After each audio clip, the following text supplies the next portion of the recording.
श्री सद्गुरु देवाय नमः।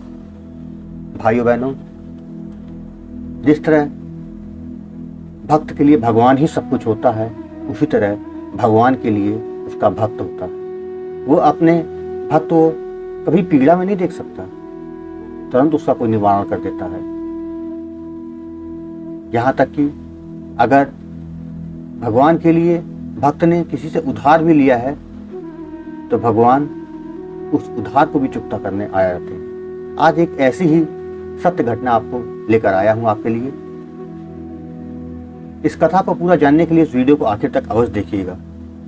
लेकिन उससे पहले जिन लोगों ने गोकुल भवन अयोध्या YouTube चैनल को अभी तक सब्सक्राइब नहीं किया है, उनसे विनम्र निवेदन है इस चैनल को सब्सक्राइब कर दें और बेल आइकन अवश्य दबा दें, जिससे नए वीडियो के नोटिफिकेशन समय समय पर मिलते रहें। एक बार की बात है, वृंदावन में एक संत रहा करते थे। उनका नाम था कल्याण। वे बांके बिहारी जी के परम भक्त थे। एक बार उनके पास एक सेठ आए थे, तो वो सेठ मगर उनका व्यापार कुछ समय से ठीक नहीं चल रहा था। लगातार नुकसान पर नुकसान हो रहा था। उनकी आर्थिक स्थिति भी डामाडोल होने लगी। उन्होंने अपनी सारी बात संत के सामने रखी, अपनी सारी व्यथा बताई कि महाराज, मेरे व्यापार में कुछ दिनों से काफी नुकसान हो रहा है, अगर कोई उपाय हो तो अवश्य बताएं। संत ने कहा, सेठ जी, अगर मैं ऐसा कोई उपाय जानता तो आपको अवश्य बता देता, लेकिन हाँ, मैं ऐसी कोई विद्या भी नहीं जानता हूँ जिससे कि आपके व्यापार को ठीक कर सकूं। ये मेरे बस में नहीं है। हमारा तो केवल एक सहारा है, बांके बिहारी जी। उन्हीं की शरण में जाओ, शायद तुम्हारा कल्याण हो जाए।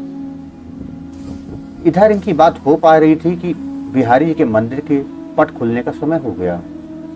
संत सेठ जी को बिहारी जी के मंदिर में ले गए और अपने हाथ को बिहारी जी की ओर करते हुए सेठ जी से बोले, आपको जो कुछ ही मांगना है, जो कुछ भी कहना है, इनसे कह दो, ये सबकी सुनते हैं। अगर आपका भाव है तो भगवान उसका निराकरण अवश्य करेंगे। सेठ जी ने बिहारी जी से प्रार्थना की। 2-4 दिन वृंदावन में वो रुके और फिर वापस चले गए।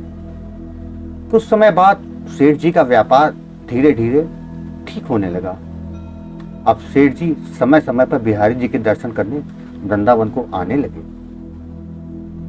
लेकिन कुछ समय बाद सेठ जी थोड़े अस्वस्थ हो गए। वृंदावन आने में की शक्ति अब उनके शरीर में नहीं रही।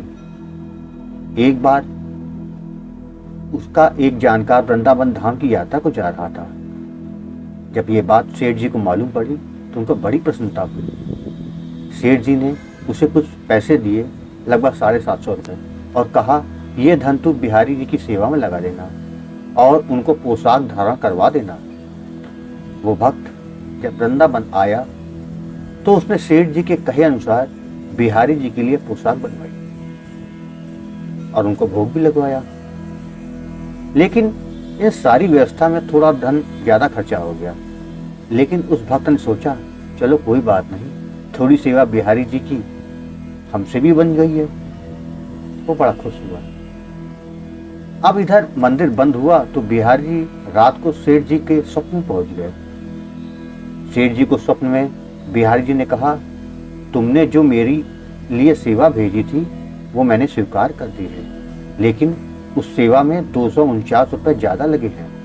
तुम उस भक्त को ये रुपए लौटा देना। ऐसा कहकर बिहारी जी अंतर्ध्यान हो गए। सेठ जी की सुबह जब नींद खुली तो वो बिहारी जी की लीला को देखकर आश्चर्यचकित रह गए।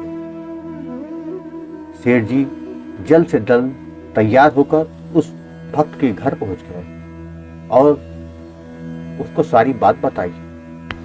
वो भक्त यह सब जानकर बड़ा आश्चर्यचकित रह गया कि ये बात तो सिर्फ मैं ही जानता था और मैंने ये बात किसी को बताई नहीं।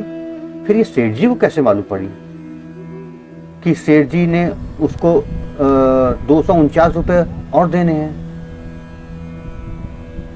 फिर सेठ जी ने कहा, मेरे सपने में श्री बिहारी जी आए थे, वही मुझे ये सब बात बताकर गए हैं।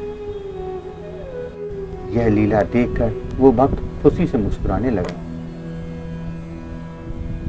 और बोला, जय हो बिहारी जी की। इस कलयुग में भी हमारे बिहारी जी किसी का कर्ज किसी के ऊपर नहीं रहने देते।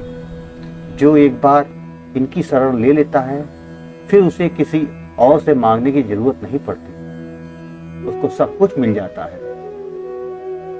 बोलो श्री बांके बिहारी लाल की जय। भाई बहनों, आपको ये कथा कैसी लगी कमेंट बॉक्स में जरूर बताइएगा। अगर आपके पास भी इस तरह की कोई कथा सत्य घटना हो तो हमको जरूर भेजिएगा, जिसको मैं अपने चैनल में प्रसारित कर सकूं। धन्यवाद।